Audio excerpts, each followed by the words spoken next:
Bienvenue dans cette nouvelle édition du QG Weekend. Voici les titres de l'actualité. Le processus électoral serait d'ores et déjà en marche. En République démocratique du Congo, le président Joseph Kabila a annoncé l'enrôlement des électeurs en juillet 2016. Nous y reviendrons en détail dans cette édition. Également, dans l'actualité, des réfugiés érythréens ont organisé une manifestation le 23 juin à Addis Abeba, en Éthiopie. Ces manifestants exigent que le président de l'Érythrée soit traduit devant la Cour pénale internationale pour crimes contre l'humanité. Et puis, la Tunisie commémore ce dimanche 26 juin le premier anniversaire de l'attentat de Sousse qui a fait 38 victimes, un drame perpétré dans des lieux touristiques qui a engendré la chute de ce secteur. Les précisions en fin d'édition. Bientôt, nous allons entamer le processus électoral. Ce sont les mots employés par le président Joseph Kabila lors de son discours à Kalemi ce vendredi 24 juin en République démocratique du Congo. Le chef de l'État congolais a annoncé que l'enrôlement des électeurs se tiendrait en juillet 2016. Une réplique à ses détracteurs qui le soupçonnent de vouloir se maintenir au pouvoir malgré la fin de son deuxième et dernier mandat. Rappelons que selon la Constitution, l'élection présidentielle doit se tenir avant décembre 2016. Écoutons un extrait du discours du président Joseph Kabila. Au mois de juillet, nous entrerons de plein pied dans le processus électoral. Je profite de cette occasion pour lancer, ici, à Kalemi, un appel à toute la population, à travers le pays, jeunes et vieux, hommes et femmes, à aller se faire enrôler.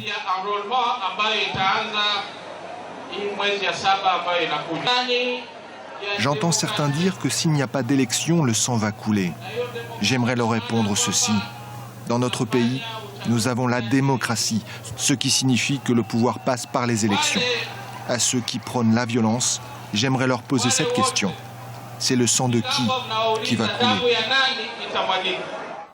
Déférer le président Isaias Afwerki devant la Cour pénale internationale. C'était le but de la manifestation tenue par des réfugiés érythréens jeudi 23 juin à Addis Abeba, en Éthiopie. Des milliers de manifestants ont protesté contre le régime d'Asmara qu'ils accusent de crimes contre l'humanité au cours de ces 25 dernières années. Il serait plus de 126 000 Érythréens à s'être exilés en Éthiopie en quête d'asile et de sécurité. Corinne Kandem. Traduire le président érythréen Isaias Afwerki devant la Cour pénale internationale. C'est le souhait d'une centaine de réfugiés érythréens qui ont défilé au siège de l'Union africaine à Addis Abeba en Éthiopie jeudi 23 juin. Objectif, protester contre leur gouvernement. Une occasion pour eux de montrer leur soutien à un rapport sur l'Érythrée réalisé par les Nations Unies. Dans ce rapport, l'organisation internationale accuse le gouvernement du président Isaias Afwerki de divers crimes contre l'humanité perpétrés au cours des 25 dernières années. Ils ont perçu nos souffrances, nos oppressions et les crimes commis dans notre pays. Donc nous demandons à la communauté internationale et aux organisations internationales de mettre fin à l'impunité dans notre pays. Esclavage, torture, viol, assassinat, la liste d'exactions commises par les dirigeants érythréens à l'encontre de son peuple ces 25 dernières années serait longue, selon les enquêteurs des droits de l'homme des Nations Unies. Ils souhaitent par ailleurs que l'affaire soit renvoyée à la Cour pénale internationale. Tous les habitants de l'Érythrée sont confrontés à d'énormes problèmes. Le citoyen est désespéré, fuit le pays, traverse les mers. En plus de cela, nous entendons maintenant les tambours de la guerre. Nous voulons que la communauté internationale comprenne cela et le traduise en justice. L'Érythrée a de son côté rejeté toutes les accusations formulées par les Nations Unies. Le gouvernement affirme que 200 000 personnes auraient signé une pétition en guise de soutien au gouvernement. Par ailleurs, mardi 21 juin, des milliers d'Érythréens ont protesté devant le siège de l'ONU à Genève, en Suisse, qualifiant le rapport sur l'Érythrée de biaisé. Également dans l'actualité, en bref, au Sénégal, l'Assemblée nationale a validé ce vendredi 24 juin l'accord de défense signé le 2 mai 2016 par Dakar et Washington. Cet accord permet la présence des forces américaines sur le sol sénégalais dans le cadre de la lutte antiterroriste. Grâce à cet accord, les forces sénégalaises et américaines pourront se préparer conjointement à tout risque qui menace leurs intérêts. un accord de prévention puisque jusqu'à présent le Sénégal n'a pas été la cible d'attentats terroristes. On en vient justement à l'attentat qui a touché la ville de Sousse en Tunisie il y a un an, jour pour jour. Le vendredi 26 juin 2015, 38 touristes étrangers étaient tombés sous les balles d'un terroriste sur une plage et dans un hôtel. Jusqu'à aujourd'hui, ce drame continue de marquer les esprits, d'où la raison de cette journée de commémoration. Cette attaque a fait plonger le secteur du tourisme, un secteur qui contribuait à environ 7% du produit intérieur brut de l'État. Je vous propose d'écouter à ce propos l'expert en géopolitique, Hichem Beniaïch. Les attentats de Sousse ont véritablement créé un traumatisme en Tunisie, dans un pays très fragilisé par une révolution qui dure depuis 5 ans. Le pays, depuis, a beaucoup évolué parce que les Tunisiens ont compris qu'il faut un plan.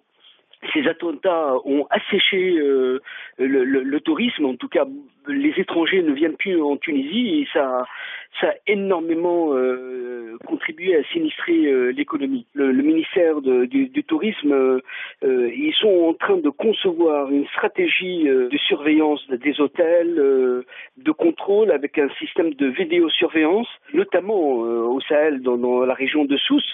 Comme il y a énormément de touristes dans cette partie entre Sousse, Monastir, Malia, il y a véritablement une volonté de prise en main par les professionnels eux-mêmes pour assurer la sécurité des hôtels et avoir un système fiable. À la page sport, retour sur la 12e journée du championnat national au Mali. Cette rencontre, jouée au stade omnisport Modibo Keïta, opposait le FC Mamaïra de Kati à l'Union sportive des forces armées. Score final 3-1 pour le FC Mamaïra. Les détails de cette rencontre avec notre correspondant Mokhtar Bari.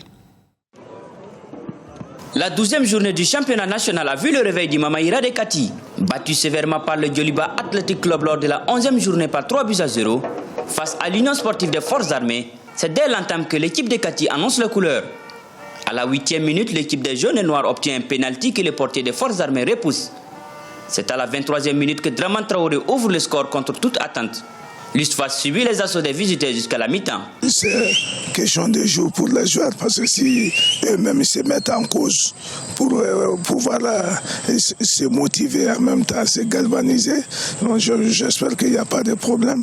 Ils sont nouveaux, mais ils peuvent faire quelque chose. Moi, tout le monde compte sur eux. J'espère qu'après 2 matchs d'affilée ou bien 3 matchs d'affilée, ils vont se remettre et puis essayer de suivre les pas des anciens. De retour des vestiaires, Noumou Moussa Danyoko double la mise pour les FC Mamaïra. Menés par 2-0, les militaires tentent vainement de réagir sous les regards de l'ancien international malien Frédéric Oumar Kanouté. L'Union sportive des forces armées et de sécurité obtient un pénalty qui va transformer son capitaine Amadou Diallo en toute fin de partie à la 91e minute. Au pénalty des militaires, Lassine Koulibaly répond encore sans l'addition à 3-1. Le match a été très dur, mais on a gagné. Les enfants ont bien tenu la baraque, c'est ce qu'on peut dire. Et ils ont bien travaillé. On prend match par match. Les 3 points là, on les suit match par match pour le maintien, parce qu'on est là pour le moment pour le maintien. On va assurer le maintien, si possible, Inch'Allah aussi. Le FC Mamaïra totalise désormais 12 points, tandis que l'US Forces Armées, malgré la défaite, compte toujours 18 points. En rappel, le championnat malien de 2-1 qui a débuté en mars compte 20 équipes réparties en 2 poules de 10 équipes. Les 8 meilleurs des 2 poules disputeront le titre national en juillet prochain. C'était le journal de la rédaction. Merci de l'avoir suivi. L'information continue sur Africa 24.